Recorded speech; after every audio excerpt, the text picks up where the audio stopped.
चलो भाई देखो, देखते हैं। एक बर्तन इथेनॉल से भरा हुआ है। 12 लीटर इथेनॉल को निकालकर उसकी जगह पानी डाल दिया जाता है। इस प्रक्रिया को 2 बार और दोहराया जाता है। मतलब टोटल कितना हो गया? 3 बार हो गया। पहले इसने इथेनॉल निकाला, पानी डाल दिया, फिर ऐसे ही 2 बार और किया, इथेनॉल निकाला, पानी डाल दिया, इथेनॉल निकाला, पानी डाल दिया। ठीक है। बर्तन में इथेनॉल की प्रारंभिक मात्रा का पता लगाइए अगर अंत में पानी और इथेनॉल का जो अनुपात है 91:125 हो गया। तो भाई शुरू करते हैं। देखो, इथेनॉल की बात हो रही है। शुरुआत के अंदर जो चीज है ना उसको लेना है। ठीक है। शुरुआत के अंदर जो चीज है इथेनॉल है भाई। शुरुआत में बर्तन किससे भरा हुआ है? इथेनॉल से भरा हुआ है। तो हमें केवल और केवल इथेनॉल से मतलब है। ठीक है। तो हमने कहा भाई एक बार के बाद, एक बार एक बार के बाद में इथेनॉल और कुल का अनुपात कितना है वो हमें बताना है। लेकिन हमें पता है 3 बार के बाद अनुपात क्या है। भाई इसने टोटल 3 बार किया ना।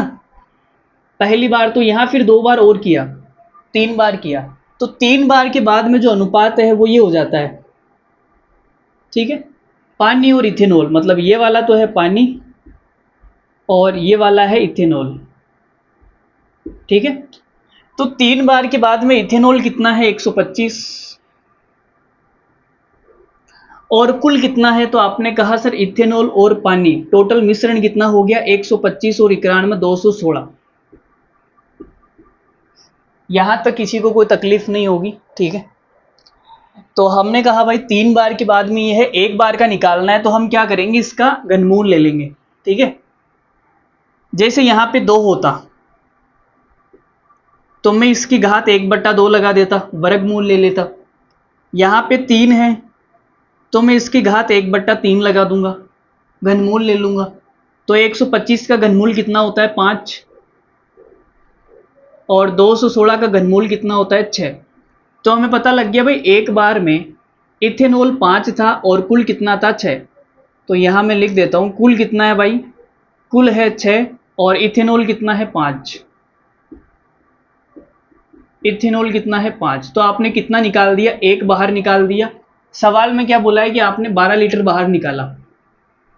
तो एक की वैल्यू कितनी है? एक की वैल्यू है 12 लीटर।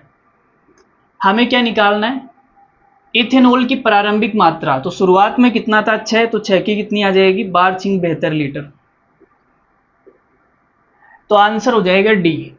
डी हमारे इस सवाल का करेक्ट आंसर है। कैसा लगा कमेंट करके बताना। अच्छा नहीं लगा हो, मज़ा नहीं आया हो तो पैसे वापस। ठीक है। बाय।